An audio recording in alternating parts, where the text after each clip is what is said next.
Dewa Obat Terkuat, Bab 323. Sungguh beruntung bisa bertemu Lin Yi kali ini, tapi bagaimana dengan lain kali?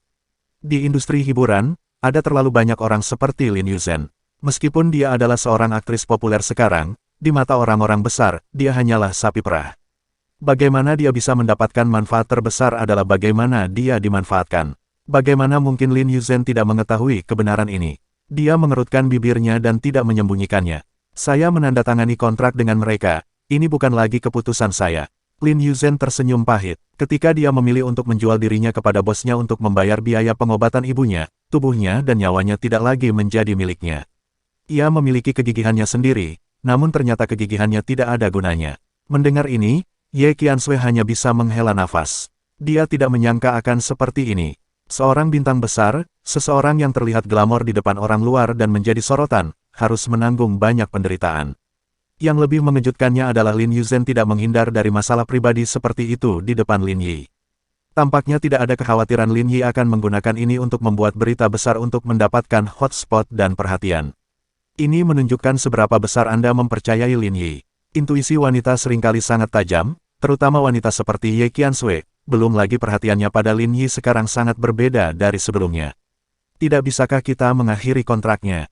Lin Yi bertanya, ganti perusahaan pialang. Maksud saya, agar adil, dengan status Anda saat ini, pasti ada banyak perusahaan yang bersedia menawarkan persyaratan yang adil untuk menandatangani kontrak dengan Anda. Lin Yuzhen tersenyum pahit. Tepat ketika dia hendak menjelaskan kepada Lin Yi, teleponnya tiba-tiba berdering. Dia melirik nomor itu, dan sedikit ketidakberdayaan muncul di matanya. Boslah yang menyelesaikan panggilan itu. Tampaknya berita bahwa Chen Fan telah dipukuli oleh Lin Yi lagi telah sampai ke bos. Dia memberi isyarat dan menjawab telepon. Lin Yuzhen, kamu mengecewakanku. Kalimat pertama di ujung telepon membuat Lin Yu benar-benar terdiam. Tahukah Anda berapa kerugian yang Anda timbulkan pada perusahaan? Suara Tuan Wang pelan, saya bersedia menerima Anda dan mengeluarkan uang untuk merawat ibumu, tetapi tidak untuk hari ini. Saya sangat kecewa. Tuan Wang, maaf telah mengecewakan Anda, tetapi saya tidak bisa melakukan hal seperti itu. Lin Yuzhen menarik napas dalam-dalam. Saya bersedia menghasilkan uang bagi perusahaan untuk membalas kebaikan Anda, tetapi saya tidak dapat melakukan hal seperti ini yang bahkan kehilangan martabat saya. Dia bisa bekerja keras dan membiarkan perusahaan menguras nilai komersialnya dan mendapatkan cukup uang untuk perusahaan, tapi dia tidak mau melakukannya dan bahkan meninggalkan martabatnya yang paling mendasar. Karena kamu tidak bisa melakukannya, maka putuskan kontraknya. Tanpa diduga, Wang di ujung telepon langsung menyebutkan pemutusan kontrak. Lin Yuzhen benar-benar tercengang. Lin Yi dan Ye Qiansui, yang duduk di samping, tidak menyangka pihak lain akan berterus terang. Batalkan kontraknya. Dia sedikit terkejut, apakah kamu benar-benar bersedia? Dalam beberapa tahun terakhir, uang yang dihasilkan untuk perusahaan jauh melebihi apa yang dibayar bosnya untuk biaya pengobatan ibunya. Jika dia ingin membayar kembali uang itu, jumlahnya akan lebih dari 10 kali atau 100 kali lipat. Selama kontraknya masih ada, Lin Yuzhen harus terus membantu perusahaan menghasilkan uang. Dalam beberapa tahun terakhir, kamu telah menghasilkan banyak uang untuk perusahaan. Uang yang kamu hasilkan saat itu hampir sama. Kamu tidak berhutang lagi padaku. Aku bisa memberimu kebebasan. Nada suara Tuan Wang sangat tenang. Uang yang diperoleh Lin Yuzhen selama bertahun-tahun lebih dari sekadar dibayar kembali. Tetapi, sebelum Lin Yuzhen dapat berbicara, dia melanjutkan, jika Anda ingin bebas, Anda perlu membayar sejumlah harga. Ganti rugi sangat penting. Wajah Lin Yuzhen menjadi pucat. Hatiku yang tadinya sedikit gembira, tiba-tiba tenggelam lagi. Berapa banyak? Dia bertanya tanpa sadar. 50 juta. Tuan Wang berkata, 50 juta untuk membeli kebebasan Anda adalah tawaran yang bagus, bukan? 50 juta. Bibir Lin Yuzhen bergetar, tidak tahu apakah harus menangis atau tertawa. Bos bersedia memutuskan kontraknya, tetapi dia ingin dia membayar ganti rugi sebesar 50 juta. Biaya pengobatan yang dibayar bosnya saat itu kurang dari 50 juta, tetapi selama bertahun-tahun, uang yang dia peroleh untuk perusahaan tidak akan pernah kurang dari 50 juta. Sekarang dia menginginkan 50 juta sebagai ganti rugi. Dia mungkin makan sendiri. 50 juta, tukarkan dengan agen bebas, atau lanjutkan kontrakmu, maka kamu harus melakukan apa yang aku minta. Aku bisa memberimu hak untuk memilih. Setelah mengatakan itu, telepon ditutup. Bagaimana hal ini memberi Lin Yuzhen hak untuk memilih? Dia tidak punya pilihan sama sekali. Semua uang yang diperoleh Lin Yuzhen selama bertahun-tahun telah diberikan kepada perusahaan. Uang yang dia miliki sendiri masih sangat jauh dari 50 juta, dan dia tidak mampu kehilangannya. Bagaimana lagi yang bisa dia pilih? Anda hanya dapat terus melaksanakan kontrak dan melakukan apa yang diminta bos. Dia juga ingin mengucapkan terima kasih kepada atasannya karena telah memberinya kesempatan untuk menebus kesalahannya. Lin Yuzhen hanya bisa menggelengkan kepalanya. Untuk pertama kalinya, dia merasa bahwa di hadapan ibu kota, seseorang begitu rendah hati dan tidak berdaya. Saya khawatir saya tidak bisa menjadi juru bicara Anda lagi. Dia menghela nafas panjang, seolah menghibur dirinya sendiri. 50 juta ganti rugi. Saya pikir itu benar-benar memberi saya kesempatan untuk bebas, tapi sekarang sepertinya ini hanya peringatan untuk diri saya sendiri. Pekerjaanku harus dikonfirmasi oleh atasanku. Jika kamu benar-benar ingin aku menjadi juru bicaramu, coba saja bicara dengan atasanku. Lin Yuzhen memandang Lin Yi, saya benar-benar minta maaf, saya tidak dapat membantu Anda, maafkan saya. Kamu benar, kenapa kamu harus meminta maaf? Lin Yi menggelengkan kepalanya, aku hanya tidak menyangka bosmu benar-benar kanibal. Ye Qianxue juga sedikit marah. Ini sama dengan membeli Lin Yuzhen seumur hidupnya dan tidak memberinya kesempatan untuk bebas sama sekali. Lin Yuzhen hanya dapat menghasilkan uang untuk perusahaan. Bahkan jika dia kehilangan semua nilai komersialnya, itu akan selalu menjadi milik perusahaan, bukan miliknya secara pribadi. Sebagai seorang wanita dan pengusaha wanita dengan kepribadian yang kuat, Ye Qianxue tidak setuju dengan hal semacam ini. Mereka sudah keterlaluan, dia tidak bisa menahan diri untuk tidak berkata, kontrak macam apa yang Anda tanda tangani dengan perusahaannya? Bagaimana bisa ada kontrak yang begitu mendominasi? Apakah Anda yakin itu valid? Bahkan jika kebebasan pribadi dibatasi, itu ilegal dan tidak sah. Namun bagaimana perusahaan yang mendukung orang-orang di Departemen Hukum bisa menjadi vegetarian?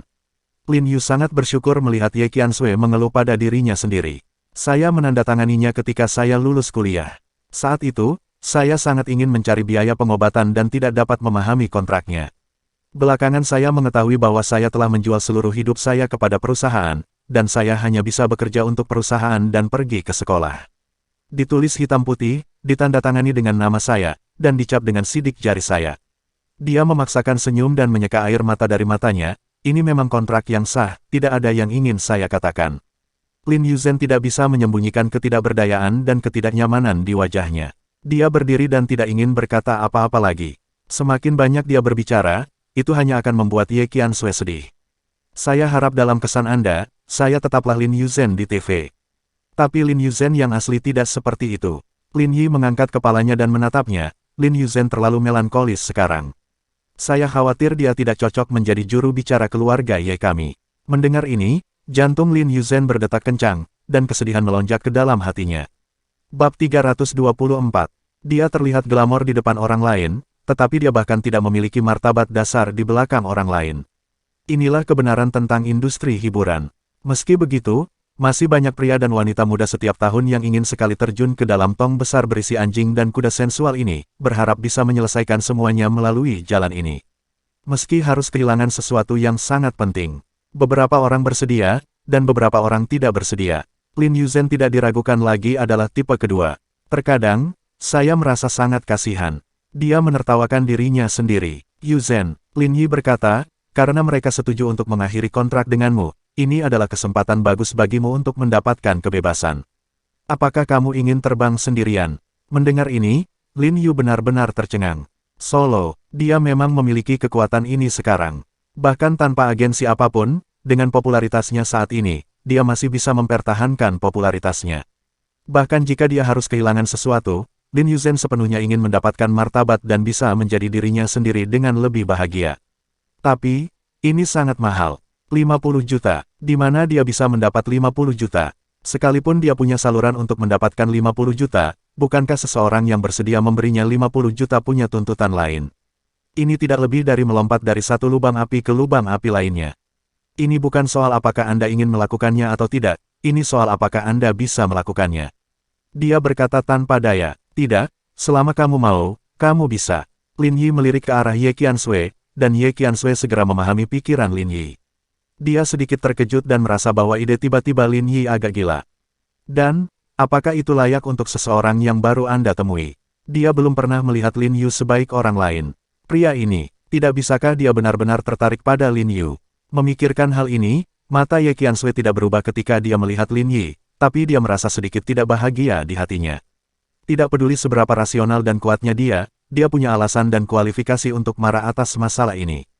Bisakah kamu minggir sebentar? Namun perkataan Lin Yi membuat ketidakbahagiaan Ye Qiansui hilang dalam sekejap. Aku ingin mendiskusikannya dengan Qiansui. Dia ingin Lin Yuzhen menghindarinya. Lin Yuzhen tertegun sejenak, lalu menyadari apa yang dia lakukan, mengangguk, berbalik dan berjalan keluar kantor. Ye Qiansui menatap Lin Yi dengan marah. Kamu juga tahu bahwa kamu perlu berdiskusi denganku sebelum mengambil keputusan. Tentu saja, bagaimanapun juga, Anda adalah Presiden Ye Group. Saya hanya bekerja untuk Anda. Lin Yi tersenyum. Saya mengontrak Lin Yuzhen sebagai juru bicara. Xiao Zhao memberitahu saya bahwa harganya sekitar 40 juta. Sekarang lebih dari 10 juta, yang setara dengan memiliki langsung bintang lini pertama. Bisnis ini menguntungkan. Memiliki. Ye Qiansui mengangkat alisnya. Kamu pemiliknya. Lin Yi menambahkan, saya merasa Ye dapat mendirikan departemen lain, serupa dengan fungsi perusahaan pialang, untuk bertanggung jawab atas Lin Yuzhen dan mengembangkan bisnisnya. Ye Qiansui tidak berkata apa-apa. Dia harus mengakui bahwa pikiran Lin Yi berputar terlalu cepat. Beberapa kata-katanya memberi Ye satu kemungkinan lagi untuk menggunakan popularitas Lin Yuzhen untuk lebih membuka pasar.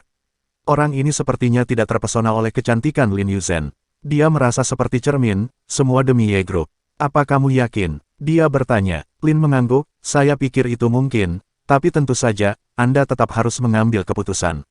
Dia tersenyum, sepertinya dia sedang meminta instruksi. Karena kamu sudah memutuskan, biarlah. Kata Ye Qiansui, 10 juta lebih bisa mendatangkan lebih banyak kemungkinan dan semakin memperluas pasar.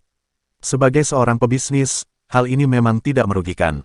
Bos Lin Yuzhen pasti tahu bahwa dia tidak mampu membayar 50 juta.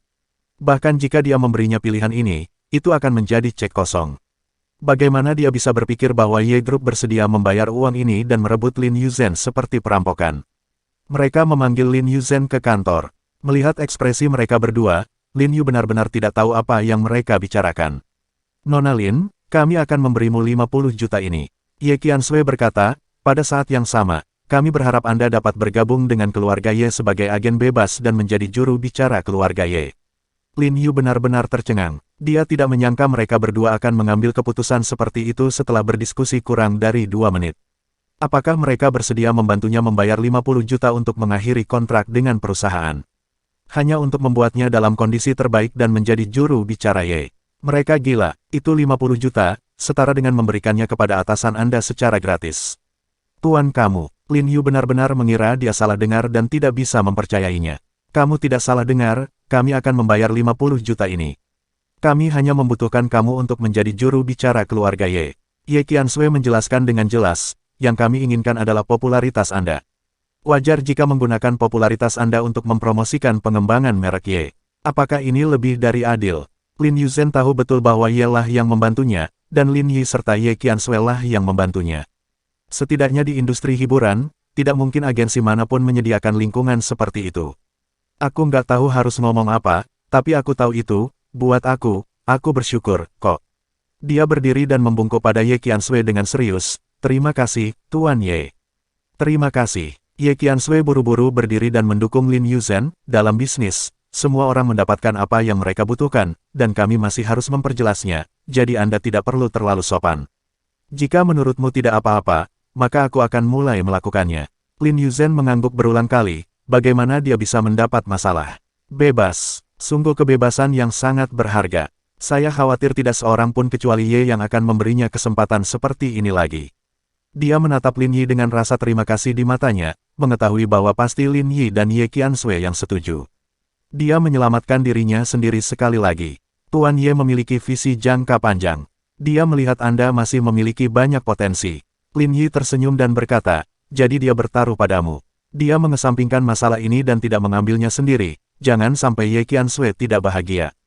Baiklah, saya tahu, terima kasih Tuan Ye, saya tidak akan membiarkan Anda kalah taruhan. Ye Qiansui mengangguk, melihat keinginan Lin Yi untuk bertahan hidup, dan merasa sedikit bahagia di hatinya, tapi dia tidak menunjukkannya di wajahnya. Baiklah, kami akan mengurus ini. Bekerja sama saja, dia melirik Lin Yi dan berkata, kamu bertanggung jawab. Dilihat dari ekspresinya, dia tidak tampak khawatir sama sekali. Lin Yi dan Lin Yuzhen telah sering berhubungan, dan akan ada semacam reaksi kimia. Lin Yi tidak banyak bicara atau berpikir terlalu banyak, dia benar-benar tidak banyak berpikir. Dia hanya mempertimbangkan kepentingan Ye dan membantu Lin Yuzhen. Pada saat yang sama, Hai Cheng, Chen Fan sedang menelepon bos Lin Yuzhen. Tuan Wang, tidak perlu meminta maaf. Jika Anda bersedia melawan keluarga Chen saya demi seorang aktor, maka saya tidak punya apa-apa untuk dikatakan. Chen Fan sama sekali tidak sopan. Ketika semuanya sampai pada titik ini, tidak hanya wajahnya yang malu, tetapi juga wajah keluarga Chen. Dan orang yang menamparkan wajahnya adalah Lin Yuzhen. Mereka adalah orang-orang Tuan Wang. Jika Tuan Wang tidak bertanggung jawab, siapa yang akan bertanggung jawab? Bersambung.